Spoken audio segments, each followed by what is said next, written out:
هلا راح اعمل ميوت اول و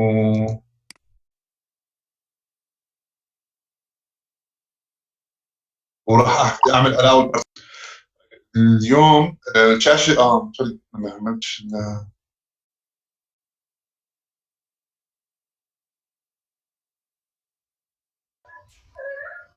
الشاشه واضحه في بدايه السيمينار، واضح اللي بعته؟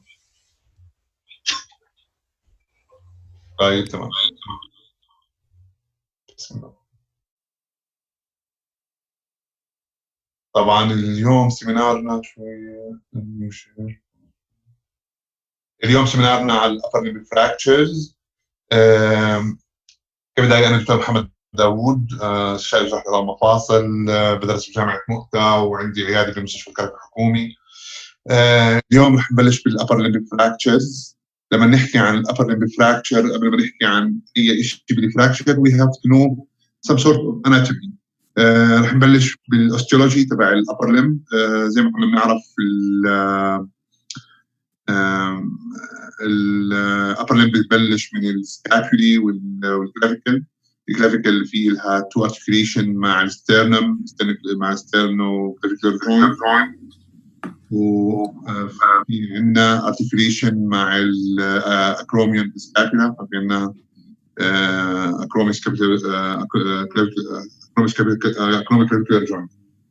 هلا السكابولا بتتكون من البيت تبعت السكابولا، السباين، الاكروميون، الكراكويد والجلينويد. الارتكيوليشن فيها بيجي مع الهيد والهيمرس. في عندنا الهيمرس، احنا الهيد، الجريتر تيوبريزيتي، الليسر تيوبريزيتي، في عندنا الشافت، في عندنا الميديال ايبيكوندايل واللاترال ايبيكوندايل. ديستالي ارتكيوليشن مع التروكليا اللي بتعمل الارتكيوليشن تبع الالبو جوينت مع الهيمرال جوينت، مع ارتكيوليشن مع البروكسيمال النر مع النكرانويد والكورونويد.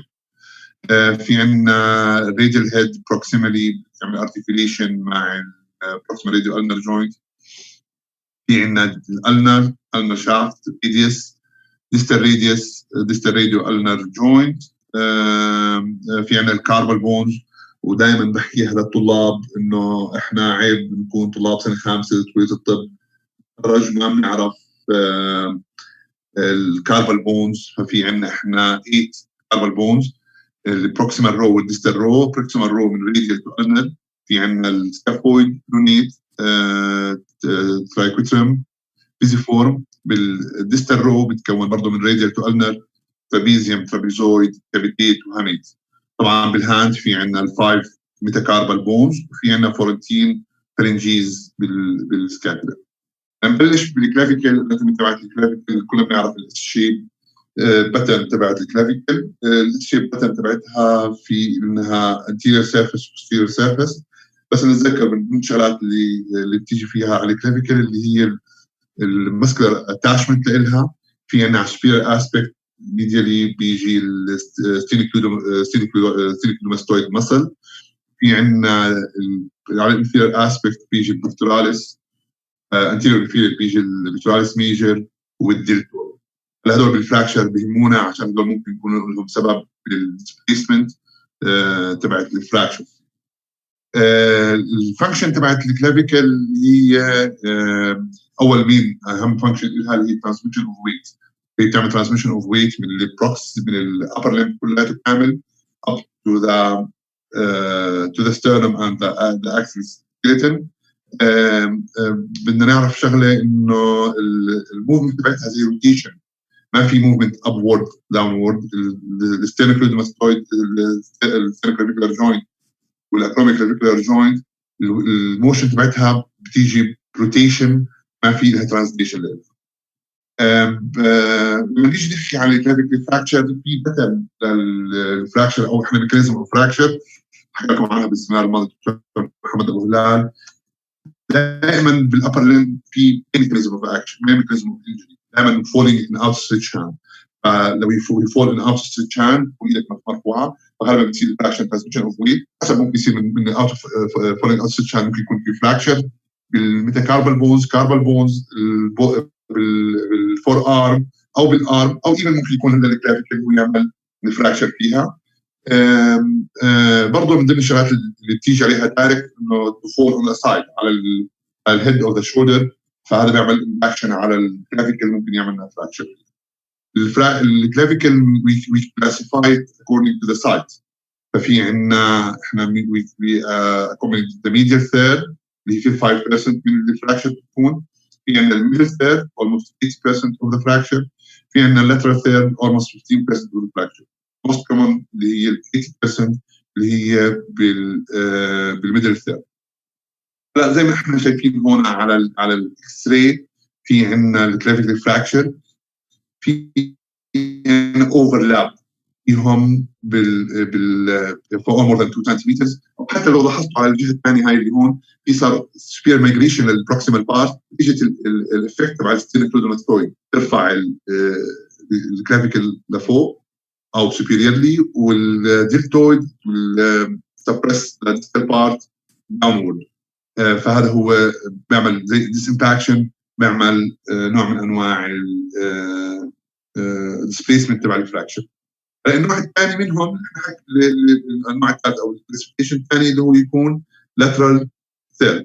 lateral third of the fractures usually هذول بيعمل عاده الامبيجمنت لها عالي، بيكون في امبيجمنت للسكن لها، كوزميسيس بيكون لها سيء، اليونيون فيها عادي ما في مشكله فيهم، بس غالبا هذول بتكون امينبل لاوبر ريدكشن وانترنال فيكسيشن.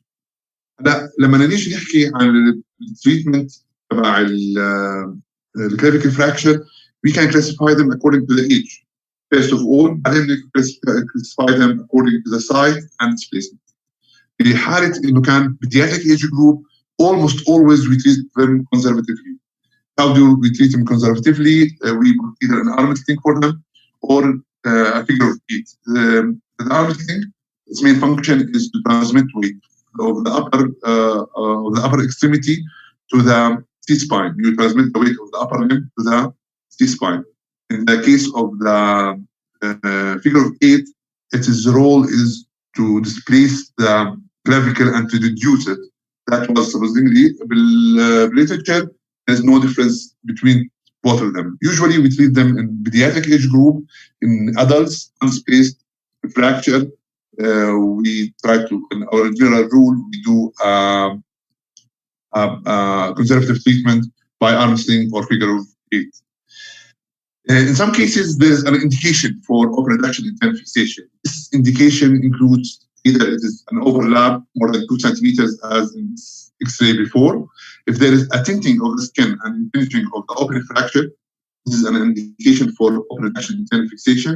If there is bilateral clavicle fracture, if there is something called floating shoulder with a clavicle fracture with a scapular fracture or a humerus fracture, it's called a floating shoulder. This is an indication for open reduction internal fixation. Patient with non-union, there's an indication for open reduction internal fixation. Usually the fixation goes with plate and screws. There's another entities with nail fixation or screws fixation, but the gold standard is the plate and screws for the clavicle fractures. So either it is a body or middle third fracture, or it is on the distal third fracture. Usually they treatment them with open reduction internal fixation. The complication of clavicle fracture usually we can classify the acute neurovascular fracture. It could be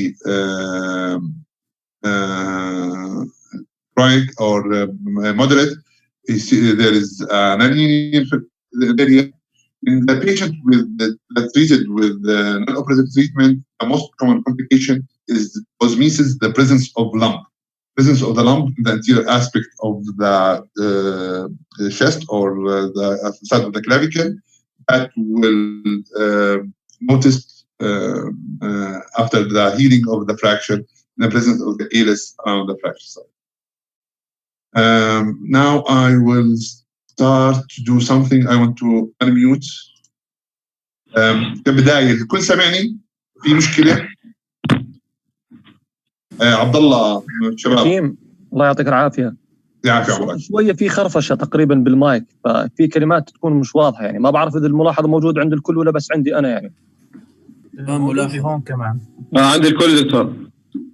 هيك واضح صوتي ولا في خرخشه برضه فيه؟ لسه في دكتور. لسه في خرخشه. هو المشكله انا بحكي من اللابتوب، فانا هلا احول الموضوع على الموبايل رح يكون فيه مشكله، والمشكله ما عنديش هلا مايك له، فما بعرف هل هذا رح يضر الموضوع ولا لا. طيب انا رح اخلي المايك اوبن، اذا في شيء مش فاهمينه ردوا احكي من اول وجديد. اللي حكيته بالكليفيكلي فراكشر، هل في اي استفسار؟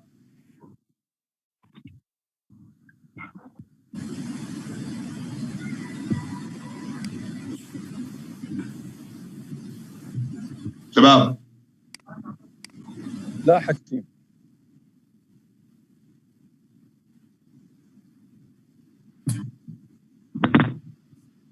حاول احكي شوي شوي، اخفف من التون وبعديها بنكمل. كمان مره ما سمعت، وللاسف لهلا انا لا ما عنديش، عشان هيك بجوز المحاضره الجاي هذا بعين الاعتبار وبعملها بسماعه، بس بالفتره الحاليه للاسف ما عنديش سماعات اعملهم على المايك تبع اللابتوب.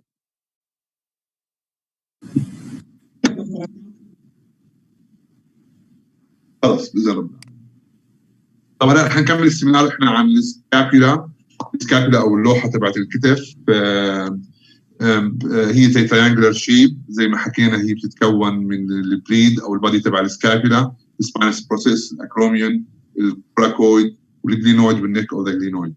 يوجوالي اذا صار في فراكشر بالسكابيلا it is usually high energy trauma. غالبا we don't care about the scapula itself, we care about the lung. Usually it is come with compression at the thoracic cage. There is a lung contusion, and usually the patient will have hemothorax, pneumothorax. That's what we are concerned about. In general matter, we only care if there's a fraction in the scapula. The usual treatment method is conservative with an arm's length, unless it is in there is a fraction in the glenoid, the articular surface of the capillary, or there is a fracture in the neck of the glenoid. In some instances, there's an entity for open reduction internal fixation. In this X-ray, I can show you there's a fracture here. If you can notice in the glenoid, this fracture is displaced. As you took a rule from the previous seminars, any interarticular fracture, it is obligatory to do an anatomical reduction for them, rigid fixation, and early rehabilitation. So in fracture in the glenoid surface, we try to do almost always open reduction internal fixation.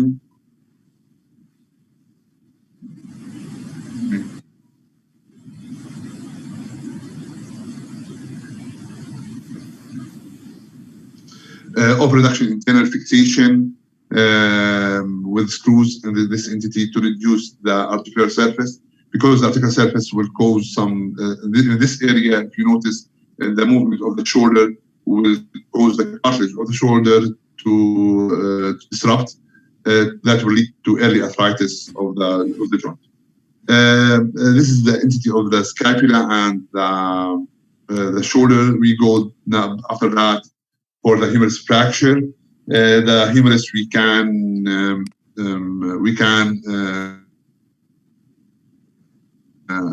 manipulate it, or we can divide it to proximal part, the proximal humerus, the shaft, the supracondylar area, and the trochlea, and the capitulum, the medial epicondyle, and the lateral epicondyle. Our first seminar is on the proximal humerus fracture. Usually, we can classify it to two categories. Either it is in the elderly patients, the osteoporotic fracture. And usually, the trauma is following ostrich hand or direct trauma to the shoulder with minimal trauma, a trivial trauma. And the other one is the young patient usually needs high energy trauma to elect a fracture in the proximal part of the shoulder. Usually, the classification of the shoulder fracture depends on the fracture site and the pieces of the fracture in this area. The proximal humerus can be divided into 4 parts. The part 1 is the head, part 2 is the greater tuberosity, part 3 is the lesser tuberosity, and part 4 is the shaft. We have a scientist known as Niels. He classified them to 4 entities according to the parts and the displacement about these parts. In type 1 Niels classification, we have proximal humerus fracture undisplaced.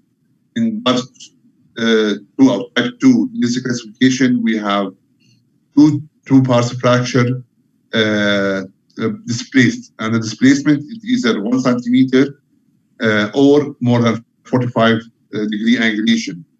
In type 3 Niels classification, we have the head, the shaft, 1 pieces, either the greater or the lesser trochanter, the 3 parts fracture, and the 4 parts fracture, or the 4 parts are fractured.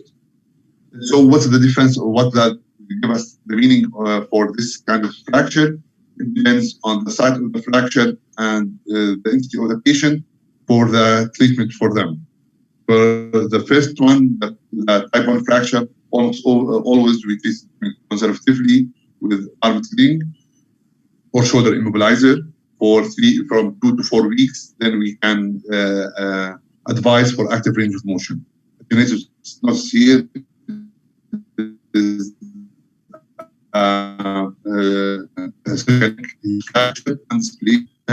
Usually the treatment is with the shoulder immobilizer or arm sling. The second part is the 4 part, or the second part of fracture of type 2 Niels classification. Usually the treatment is operative with operoduction internal fixation, either it is adult or elderly patient. In patient with that he is elderly type 3 or type 4, we do usually a replacement for them. Either it's a partial replacement or complete replacement, as in this X-ray. In this X-ray, we show 4 parts fracture comminuted. This is the greater tuberosity, is the head. Here is the lesser tuberosity, and here is the shaft, 4 parts fracture. In this elderly patient, the risk of avascular necrosis of the head is high. Usually, we do 1 surgery. We don't try to do multiple surgeries for them. So this is the ultimate surgery for them to do a replacement. Patients with type 3, type 4, young patients, usually we go to operoduction internal fixation by plate and screws. This is advice for early range of motion, early rehabilitation to reduce the risk of stiffness post-op. Complications of proximal humerus fracture are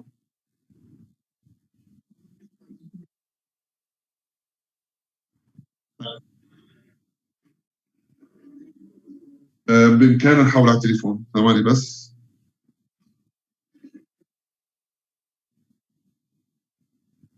ثواني بس عشان لازم أعمل على التليفون فلايت مود.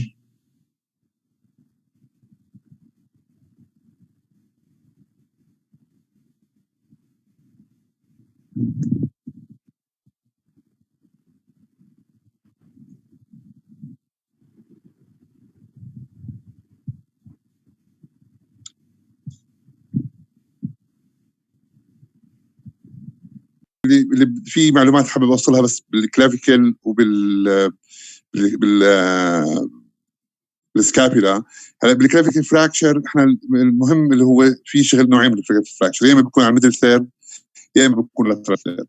عاده هدول التريتمنت تبعهم كونزرفاتيف زي ما حكينا بالارم سلينج او الفيجر اوف 8. هلا في ان جنرال ايتم اذا كان الفراكشر ديستال ثيرد او كان الفراكشر في اوفرلاب more than 2 سنتيمتر، اذا كان في بندنج على السكن، اذا كان في عندي bilateral clavicular fractures، او كان في عندي floating shoulder انه one of the there's a fracture in the clavicle مع fracture of the proximal humerus او فراكشر بالسكابولي، فهذول غالبا they need open reduction internal fixation. الشيء الوحيد اللي بيميز الاوبن ريدكشن internal fixation بشغله واحده هي الكوزميسيس. يعني اللي بيصير مع المرضى اللي عندهم كلافيكل فراكشر بصير في عندهم كيرس فورميشن، بصير في عندهم زي لمب بهاي الاريا، بهاي اللمب بضلها موجوده معهم، خاصه الناس اللي بيطلعوا على البيتش بتسبحوا بيعملوا بيسووا بيضل يحس انه في على جهته هاي الاريا اتس ابنورمال.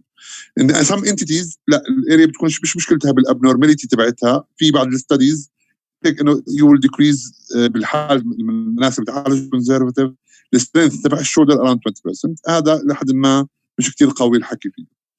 هلا دائما التريتمنت حكينا يا ارم سلينج يا اما فيجر اوف 8 بريسنج، ما في ديفرنس بيناتهم. دائما الجولد ستاندرد تبعتهم للتريتمنت تبعها سواء كان الشافت او الميدل ثيرد او اللاترال ثيرد هي بليت اند سكروينج. هلا بالسكابولا زي ما حكينا عشان to fracture the body of the scapula you need a high energy trauma. Usually I don't care about the fracture of the scapula. What I really concerned about اللي هي بيكون معهم associated lung injury اللي هي thoracic cage fractures او ribs fractures بتكون موجوده فيهم، بيكون معهم lung injury. زي ما حكى الدكتور محمد احنا we have life, limb, wound and then fracture.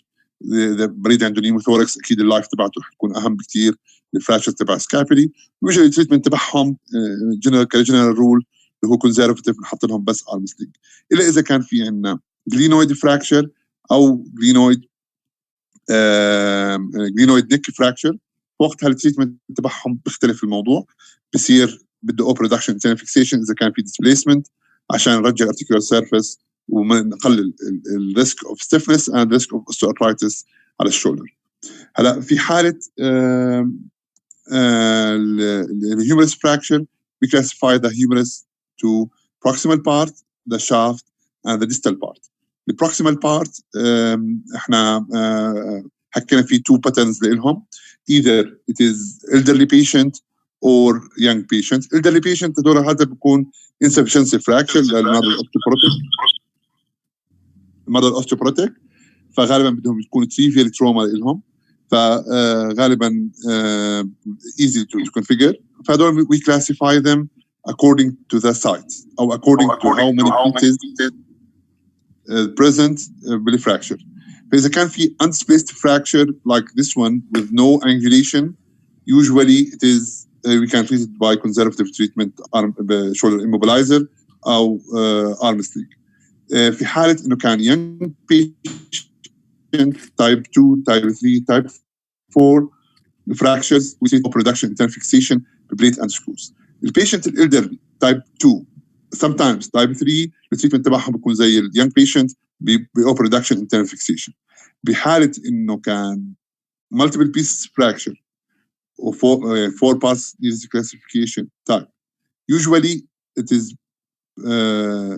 increases the risk of avascular necrosis to the head. So usually I do one surgery for them. I will try to do a replacement for the shoulder. Either I do a total shoulder replacement or hemiarthroplasty according to the patient condition. Usually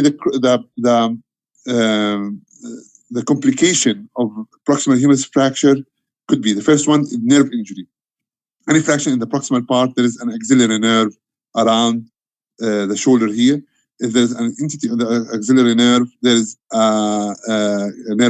axillary nerve palsy. The first thing that will be affected is the deltoid muscle.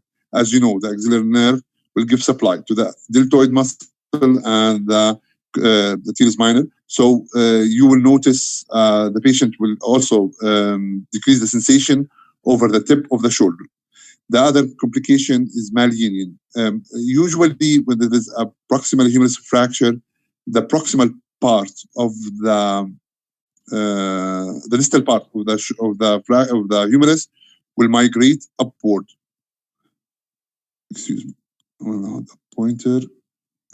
Then this proximal part will migrate upward, so it will lead to varus malformation in this area. We call it malunion. In areas of AVN, as we told in the case of type 3, type 4 fractures, especially in the elderly, the risk of AV vascular necrosis from 15 to 30%. And also any fracture in the area of the shoulder joint will lead to stiffness. This is a most common complication regarding proximal humerus fracture. When we go to the humerus shaft fracture, we can classify the humerus shaft according to the pattern of the fracture. Either it is transverse, either it is oblique, either it is spiral fracture. According to the mechanism of injury, direct trauma, you have a transverse fracture. If you have bending on the fracture, you have oblique fracture. If the mechanism is twisting, you have a spiral fracture. You have to take into consideration the deforming forces on the humerus. It depends on the fracture on the side of this deforming forces. We have the pectoralis major insertion site, and we have the deltoid muscle in the insertion site. If the fracture is proximal to the pectoralis major and the deltoid, that would lead the shoulder joint to go into varus, as I told you before, due to the pull of the deltoid muscle superiorly. If the fracture is on the between the insertion of the pectoralis major and the insertion of the deltoid muscle, the pectoralis major will lead the proximal part to go to the adduction, and the deltoid will lead to go to abduction. And this will go to adduction.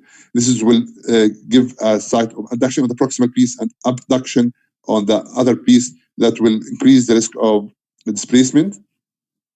If the fracture is distal to the deltoid muscle, the pull of the coracobrachialis and the triceps muscle will go upward like this.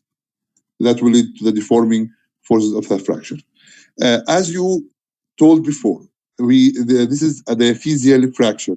The diaphyseal fracture usually we have to restore the length, alignment, and rotation of the fracture. That's what I'm care about.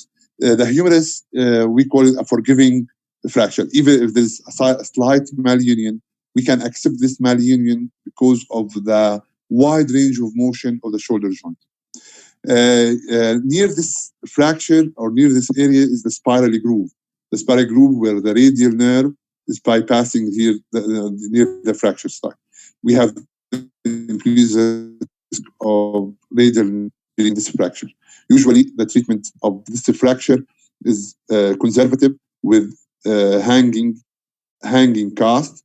This hanging cast, we have let the gravity to do the reduction and we immobilization for this one. This is the problem with this fracture. Usually malunion, and as I told before, it is accepted or manageable with the shoulder movement. Stiffness on the elbow joint, that usually the most common complication from fractures treated with hanging cast.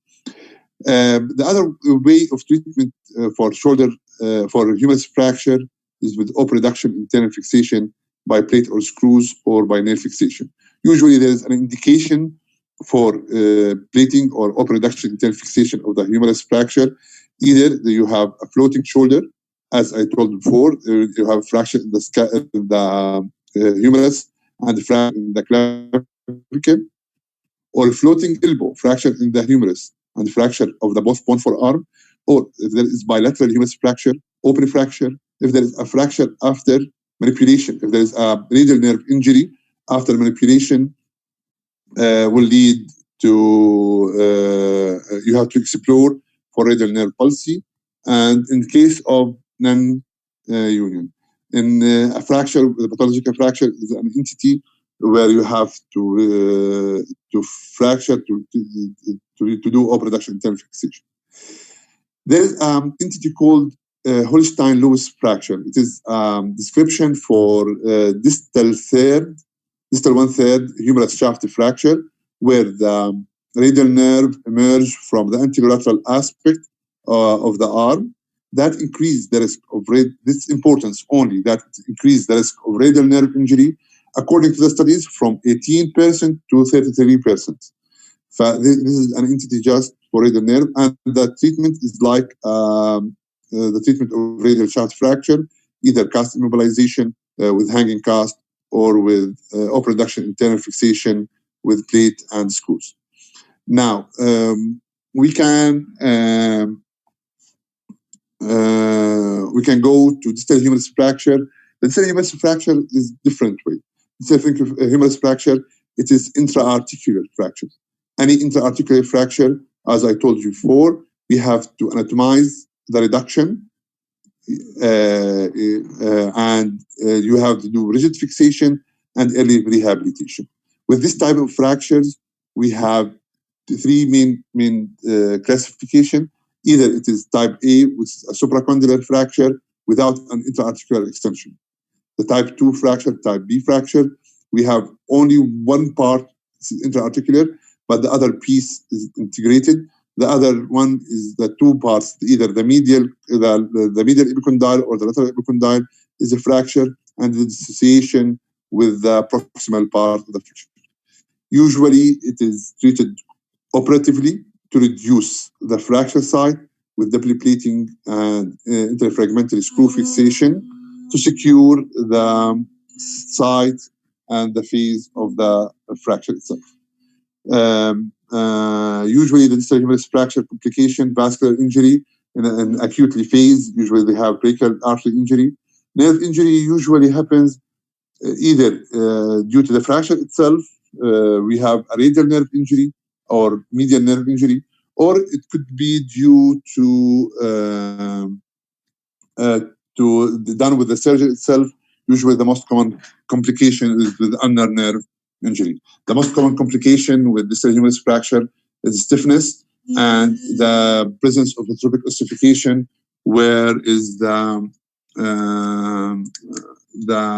there's a calcification outside of the bone, like in ligaments or in muscles. We can find it usually in the type of fractures. شباب، في هلا حدا في عنده سؤال، في عنده استفسار؟ دكتور إذا سمحت، بس حكيت واحد من الديستال شافت فراكتشرز، حكيت إنه بيعمل جوينت ستيفنس كمان مرة. هو مش انتر ارتيكولار، ليش بيعمل جوينت ستيفنس؟ احنا بنحكي على البروكسيمال هيومرس فراكشر ليش بيعمل جوينت ستيفنس، ولا بتحكي عن الهيومرس فراكشر ليش بيعمل جوينت ستيفنس؟ اللي هو الميد شافت. ايوه هدول الميد شافت ليش بيعمل جوينت ستيفنس؟ غالبا هدول المرضى اذا تعالجوا كونزرفاتيف تريتمنت رح نحط لهم شيء اسمه هانجينج كاست. الهانجينج كاست you pull the fracture downward by the gravity. You will stiff the elbow. يعني هتحط الالبو immobilization for around 3 months. The immobilization of the elbow for 3 months will lead to stiffness around the elbow. تمام دكتور. اوكي، في حدا عنده اي سؤال ثاني؟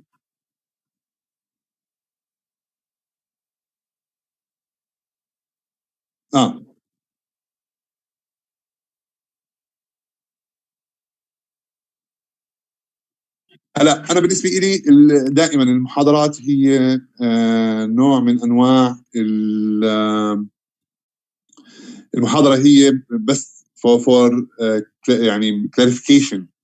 انا مش بالنسبه لي انا بحب ادرس من المحاضره عشان اسوأ كتاب احسن من احسن محاضره ممكن تنشرح. فانا وجهه نظري هو الكتاب هو المرجع دائما. هلا انا عاده مش كثير مالجننت او مش مالجننت في هاي الامور، بامكانكم تدرسوا من السيمينارات الماضيه على الاشياء الموجوده فيها. انا غالبا بس بشرح على الاكس رايز وبحكي لكم ايش الموجود فيها، وي كان ديسكريمينيت او وي كان انتجريت ذيس كايند اوف انتيتيز. اللي بحكيه هو جنرال تيرم او هيدلاينز عشان انت تساعدك انك تفهم الموضوع، بالاخر تاخذ البوينتس تبعتهم الهيد بوينتس عشان تدرس فيها. فانا بفضل انك تدرس دائما من الكتاب. وجهه نظر هذا دائما بحكي دائما للطلاب سواء لكم او للجروب اللي قبلكم او لغيره، هو المرجعيه الى لك بالاخر هو الكتاب. فبفضل تشوفوا اصغر كتاب. نعم، هو عاده احنا القسم كلياته هو الكونسايز ابلي، هو عاده هذا معتمد للكل.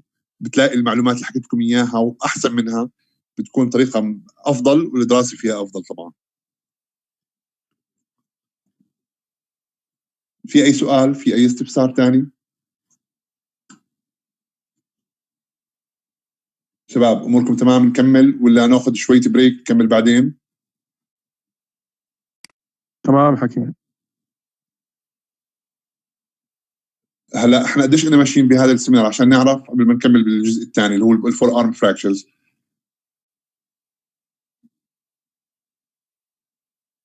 طيب اذا هيك خلينا نعمل بريك على التسجيل عندك اللي هو الجديد ولا من القديم؟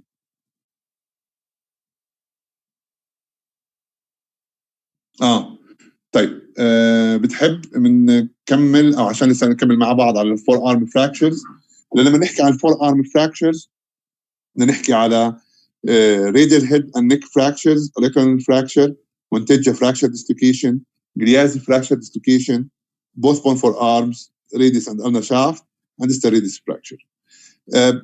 As we all know, the radial head is articulating proximally with the proximal ulnar. This kind of articulation will go for spination and pronation. This is the type of movement at the proximal radial ulnar joint. The false articulation, the radiocapitular articulation, is a false articulation. The only purpose of this bony articulation is the stability of the elbow joint that will prevent elbow valgus impaction or valgus dislocation. This is the only way for radiocapitular. For radial head fracture, the mechanism usually is falling outstretched hand, usually present in the skeletally mature patients or in adults patients. We can classify them according to Mason. We have 4 parts fracture. Either we have 4 classification. Either it is a fracture in the radial head, one piece without any displacement. We call it Mason type 1. And in this type of fracture, usually it's treated conservatively with arm sling for 1 or 2 weeks when you encourage early range of motion. In type 2 Mason classification, we have displaced or 2 parts of fracture. Usually it's treated operatively. We have to put plate and screws to reduce the alignment of the radial shaft for radiocapitular joint and the proximal radioulnar joint. Then the type 3 Mason classification is 3 parts of fracture. It's treated according to the fracture. It can be reduced and fixed with plate and screws. Then it can be treated with plate and screws, or the other option is excision of the radial head and replacement with the radial head with a prosthesis, as we call it radial head prosthesis. And the type 4 is a radial head fracture with elbow dislocation, usually treated with reduction, fixation, or replacement and realignment of the radiocapitular joint. The radial neck fracture, it present usually in skeletally immature patient. Here is the radius, you can notice, and here is the head. Here the neck of the radius is displaced and going laterally, going radially. And this is in the AP view, all the same, this radial neck fracture. Usually it is present in the pediatric age group. Usually the treatment of, usually it is undisplaced. In patients with displacement or angulation more than 30 degrees, usually the treatment method is closed reduction, and we call it percutaneous reduction and fixation with Nancy nail or with wires, so that you reduce the height of the radius and the location of the radius at a radial head at the site of the proximal radioulnar joint, as shown before. Usually this is almost always in pediatric age group or in skeletally immature patient. The other type of fracture, we call it the olecranon fracture. The olecranon fracture is the proximal part of the ulna. It's the articulation with the distal humerus, with the trochlea. As you notice, it's an intra-articular fracture. The deforming, usually we have 2 patterns of this fracture. Either it is transverse, as in this X-ray, or it is a comminuted fracture, as you show in this pattern or in this X-ray. The deforming force in this type of fracture is the triceps. You notice the triceps tendon here. There's a pull on the triceps tendon to increase the gap between the 2 fractures. We call it distraction. That will cause distraction of the articular surface and distraction of the joint. As any mode or any intra-articular fracture, we always have to anatomize the reduction, do anatomical reduction, rigid fixation, and early rehabilitation. Usually in transverse fracture of the olecranon, we do it by something called figure of 8 tension band wiring. We put 2 K wires and we give some kind of circulage wire زي سلاك التربيط اللي بتلفها حوالين الوايرز، بعدين نلفها بطريقه figure of 8 around the olecranon to reduce. هذا الديفايس it is magnificent. هذا الديفايس كل ما بده يعني كل ما البيشنت بريد عنده فراكشر ما عملنا له فيكسيشن بده يعمل elbow flexion، شو بصير بالبيس؟ بتزيد الديستراكشن، بزيد البيس فيها، بزيد السبيس اللي موجود هون.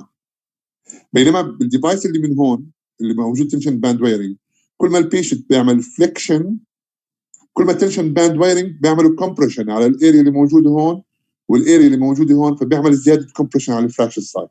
فإت convert the distraction force to compression force at the fracture site. This is the mechanism of this device. Now, if in cases of comminuted fracture, if we put a tension band wiring, it will collapse at the site of the articular surfaces. So the optimal site is to do open reduction internal fixation, as shown here, to reduce the articular surface of the and to reduce the proximal radio ulnar joints. That we go now for Monteggia fracture dislocation. In Monteggia fracture dislocation, it is a fracture in the proximal ulna with a dislocation of the proximal radio ulnar joint. You notice here you can't see the fracture. Usually, sometimes that's what I'm going to show you. There is no obvious fracture on the proximal ulna or in the ulnar shaft. It could be something we call it plastic deformation. So, what to do in this area?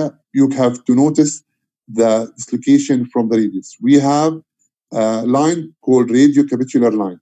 If you draw a line through the axis of the radius, almost always the radial head will interface the capitulum in all views. Either it is AP, lateral, or oblique. Here is a conventional Monteggia fracture dislocation, where it's a fracture in the proximal ulna with a dislocation of the radial head. Usually, the treatment of choice is open reduction internal fixation by plate and screws on the ulna and reduction of the radial head. Usually, if you reduce the ulna, the head will be replaced. If it's not, you have to open and reduce it by and do reconstruction of the ligaments around the elbow joint. Another time, you have not to forget the radiocapitular line, and you have to always suspect that in patient with pediatric patient with disrupted radiocapitular line.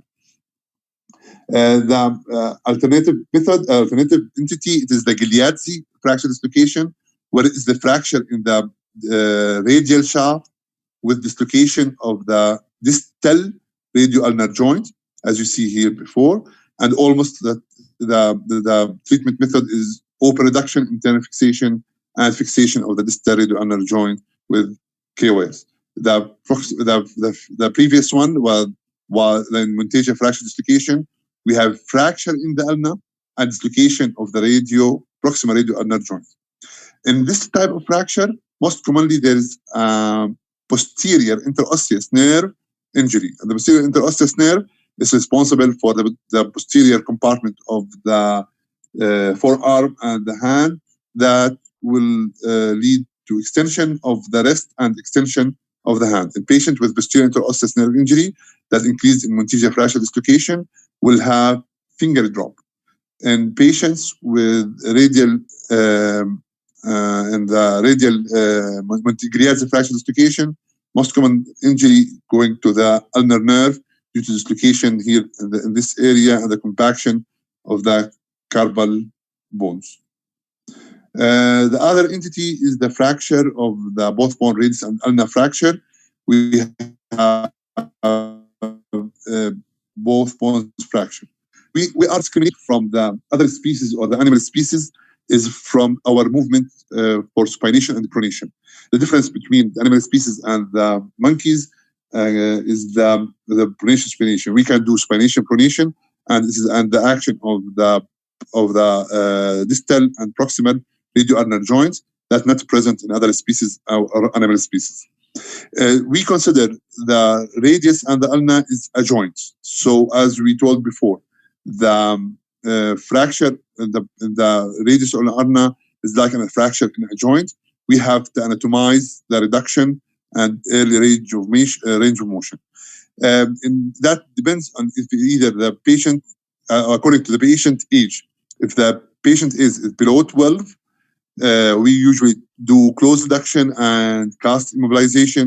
If he above the 12 years old, we usually do open reduction internal fixation by 2 incisions, one on the radius and one on the ulna for fixation of the ulna and the radius.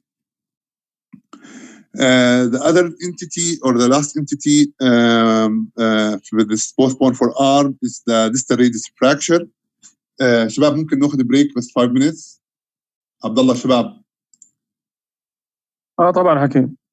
اعمل اند لل بدنا ناخذ رابط جديد نعمل مشكله ثانيه جديده. طيب هلا قديش ضايل وقت بس كبدايه نفس هذا 11 قلنا هسه 40 دقيقه من اول ما احنا بلشنا بس احنا بعد انا قصدي من الجديد.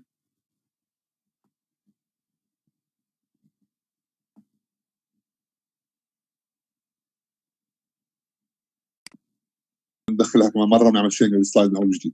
هلا حكيم في عندك شغله ضروريه عادي روح لا تمام بنكمل هلا السلايد وبنكملها بعدين. هلا الديستال راديوس فراكشر هلا اخر انتيتي بالبوث بون فور ار او الفور ارم فراكشر هي الديستال راديوس. الديستال راديوس في عندنا 2 مين انتيتيز او 3 مين انتيتيز فيها.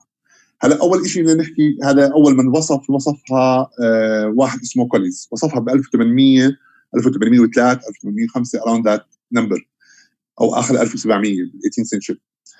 وصف انه الفيميل osteoporotic patient female when they present with something called dinner fork deformity in an osteoporotic patient. هذا وصفها قبل ما يوصف للفراكشر.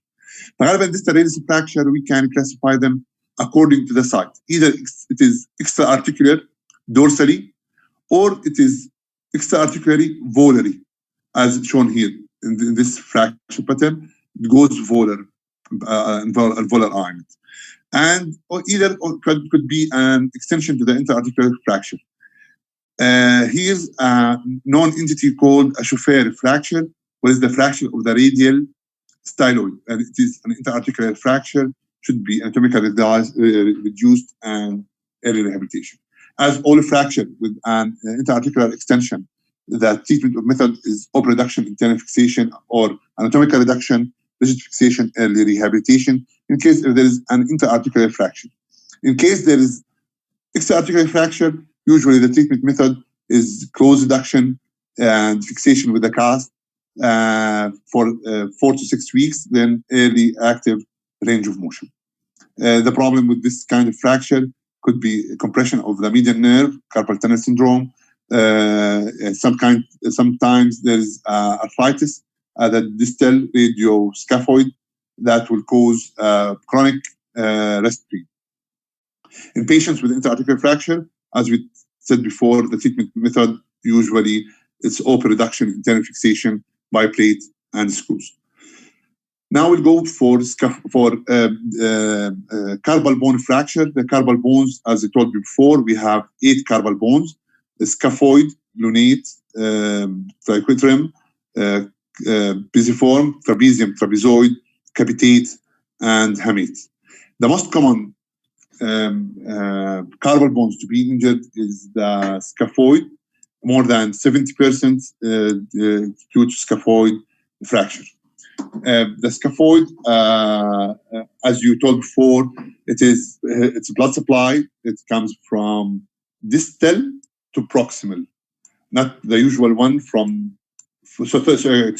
proximal to distal. Not usually, as any bone, any soft tissues, the usual blood supply is from proximal to distal. In scaphoid, the blood supply is coming from distal to proximal. So if you notice, if there's any fracture here, this area will increase the blood supply to the proximal pole of the scaphoid. The scaphoid is more than 70% is articular surface. There is less soft tissue on the scaphoid than the other carpal bones or other bone. That will decrease the blood supply to the scaphoid and will make it only this one. So the most commonly we have avascular necrosis for this part of the scaphoid. The usual mechanism of injury in patient with scaphoid fracture is falling out stretched hand in extended rests. Usually the patient will complain of rest pain, fullness in the anatomical snuff box, and tender on the anatomical snuff box. This is the hallmark of the fracture. Any patient with tenderness on the snuff box, usually they can present with unspaced fracture, maybe shown as here, or not shown at all, but there is a tenderness over the snuff box. We consider it a scaphoid fracture until proven otherwise. In this case, in patients with unspaced fracture, we treat them with thumb spica for 6 to 8 weeks.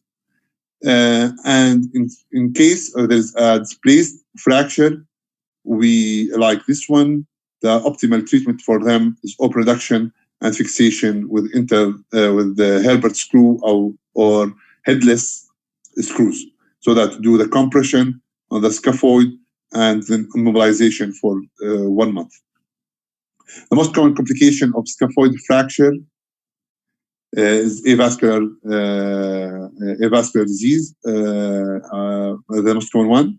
Non-union or malunion, usually if there's a fracture in the scaphoid, the distal piece will go into volar aspect, and the distal piece will go on the volar aspect, and the distal piece will go on the extension, doing something called humpback deformity. Will cause something called some kind of malunion. The other part, the other thing of the scaphoid fracture, as is interarticular, will cause osteoarthritis and stiffness of the wrist joint. We go now for carpal bones. As we all know, the carpal bones is the metacarpal bones. The metacarpal bones, we have 5 metacarpal bone from first of the thumb and fifth the entity. The important thing to emphasize and to enhance on the metacarpal fracture is the rotational deformity. What we cause by the rotational deformity, if you do a fist in your hand, always all the digits will score toward the scaphoid tubercle around this area. So if anybody had a metacarpal fracture or phalangeal fracture, you will have a rotational deformity that the axis of this digit is outward.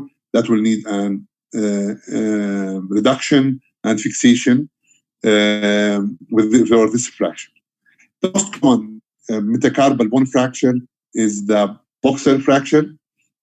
The boxer fracture usually happens with a patient that pinching their little finger to the with a fist to hard object. Usually happens with immature boxers, because the mature boxers usually pinch with the third metacarpal. Due to their third metacarpal head goes to the capitate, to the scaphoid, and to the distal radius or the radius. It will have a support. The immature patient or immature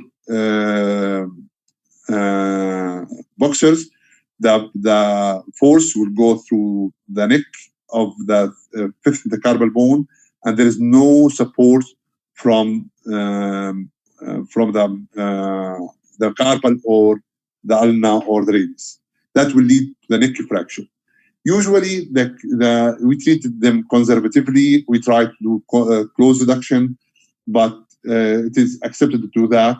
The only problem with the patient with boxer fractures is the absence of the knuckle. When they do a fist, they're present as a knuckle in there. The patient with a buccal fracture, this knuckle will disappear, or it will not be shown. So there will be no knuckle. Other than that, there's no problem for them. I have to talk about two other entities, the mallet finger and the jersey fingers. The mallet finger happened to the extensor tendon. It's a finger deformity caused by disruption of the terminal extensor tendon, distal phalangeal joint. We have either it is bony or tendinous. In case of it is tendinous part or small bony part, the treatment of choice is mallet splint. We keep the mallet splint for 6 to 8 weeks until the healing of the tendon or the bone in hyperextension, as you noticed here. In case if there is a bony fracture, a bony mallet, we have to do open reduction internal fixation by screw or by K-wire. This is the entity. And the other one is we call it jersey finger.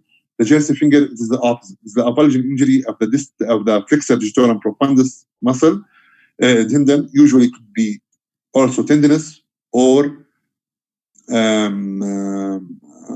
bony. In case it is tendinous, you have usually the flexor tendon will shorten. Maybe you can present in the palm of the hand or present on the A1 pulley or A2 pulleys in the area here. So if you diagnose this early, you can return the tendon to its place and fix the tendon. If it is diagnosed late, usually it needs 2-stage tendon repair. In case of bony, which is the luck of the patient is present, usually we do reduction and fixation with a screw. And that's all. And thank you all for listening. في حدا عنده أي سؤال؟ يعطيك العافية حكيم. في حدا عنده سؤال؟ في حدا عنده استفسار؟ في حدا مش فاهم شيء؟